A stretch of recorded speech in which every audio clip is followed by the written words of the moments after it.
We seem to be back where we started, which is another countdown to another potential government shutdown on Friday. Negotiations broke down over this weekend. The flashpoint this time is the number of immigration detention beds. Democrats want to cap the number from Interior Enforcement at 16,500. Republicans say that would force them to release thousands of undocumented immigrants, many of whom have been convicted of crimes. Now, the top Republican negotiator, Senator Richard Shelby, said the talks are now at a stalemate. He put the odds of success at just 50-50. Meanwhile, one Democratic source I spoke to told me simply, we're not at a good place. And on Meet the Press yesterday, White House Acting Chief of Staff Mick Mulvaney would not rule out the possibility of another shutdown. You cannot take a shutdown off the table, and you cannot take 5.7 off the table. But if you end up someplace in the middle, yeah, then what you probably see is the president say, yeah, okay, and then I'll go find the money someplace else. Now, President Trump had largely stayed out of this fight at the request of both Republicans and Democrats, but he did vent his frustration on Twitter this weekend, calling Democrats irrational and their offers terrible. Now, guys, he is heading to Texas for a rally this evening. It's a pretty good bet that he's going to make the case for a border wall while he's there. Back over to you. All right, Elon, thank you very much. Elon Mui. Let's talk more about this shutdown possibility. Joining us on set is Congressman Gregory Meeks. He's with New York's 5th District. And Representative, thank you for being here this morning. Good being with you. Good to see you. Let's talk about the idea that we could actually be facing a shutdown again at the end of this week. How likely do you think that is? Well, I think that what you're hearing is 50-50, but that's 50% hope, 50% not. I think that we're at an impasse, which is not unusual at this time when you're in these kinds of negotiations. I've been watching closely and happened to speak to one of my colleagues who said that they will go back to the table today and they'll have further conversation.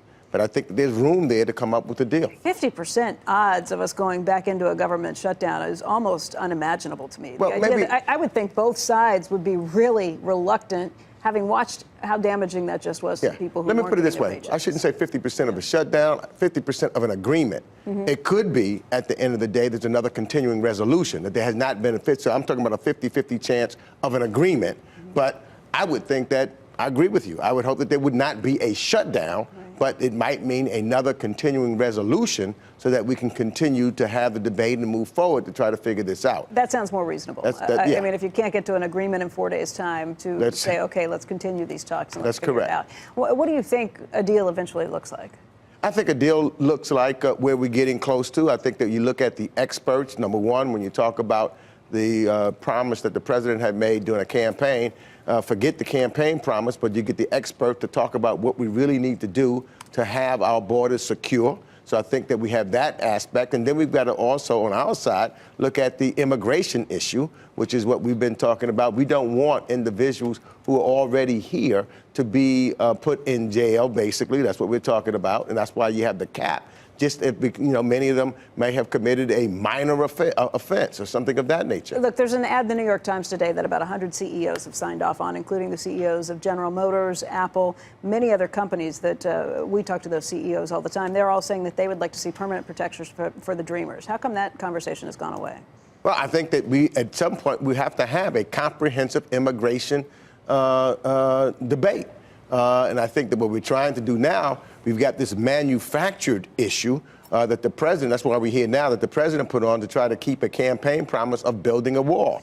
If it wasn't for that, we should be having, and we thought we had an agreement at one time in that regards. President agreed at one point, then the next day he decided to take the deal off the table. It did seem to me, though, that a month ago you were really talking about the Democratic Party that was looking at this and saying we're not going to give a penny for any wall or any border issues of a physical barrier because it's a winning political point. Do you think that there's more room for an actual conversation on both sides at this point? Yeah, and it's not that what we said that we wanted to go abide by what the experts said, what would really secure the borders. The Democrats have always said they want secure borders, but they did not want to be a part of what basically is a campaign promise that the president made. And the president also now begging the American people for the money. Remember at that time that he made this campaign promise, he said Mexico was going to pay for it. So we don't want to be part of a campaign promise, but we're willing to listen to the experts to make sure that our borders are secure. You don't think presidents should try to keep campaign promises? Well, not those that are unrealistic. To Democrats? Well, no. Well, his promise was Mexico was going to pay for the war. No, I understand Let that. Mexico pay for it. He said, he said not a cent would come from the Americans.